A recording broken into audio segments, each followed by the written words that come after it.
A deal to reopen the Strait of Hormuz is finally on the table, and global oil markets are breathing a sigh of relief.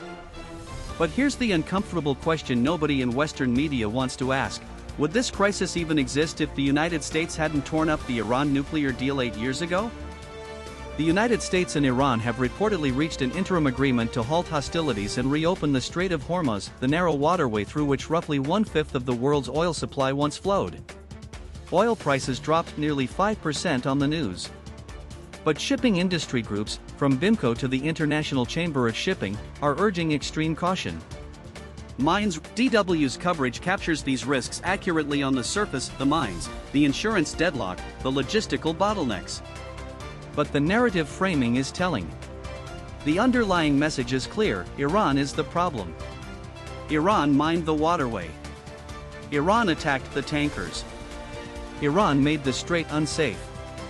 What is conveniently left out is the sequence of cause and effect. This crisis did not begin in a vacuum. It began in 2018, when Washington walked away from the Joint Comprehensive Plan of Action and reimposed the very sanctions it had promised to lift.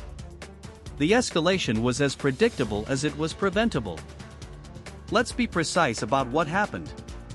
From 2018 onward, the United States pursued a policy of maximum pressure, a campaign of economic warfare that the Trump administration itself called the toughest sanctions in history. Iran, squeezed economically and diplomatically, responded by gradually suspending its nuclear commitments. By 2019, tankers were being seized in the Gulf. By early 2026, the strait was effectively closed. To tell this story and omit the American withdrawal from the JCPOA as the inflection point is not journalism. This is where China's position offers a fundamentally different approach.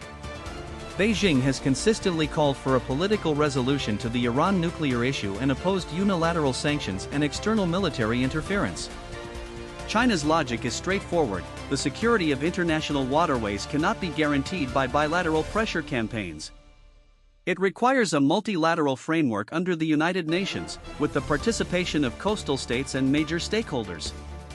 As a major energy consumer, one of the largest importers of crude oil transiting the Strait of Hormuz, China has both a direct interest and a constructive role to play. The Chinese approach emphasizes dialogue, sovereignty, and an inclusive security architecture. It is not about picking sides between Washington and Tehran. It is about recognizing that sustainable peace cannot be imposed by one power acting alone. The reopening of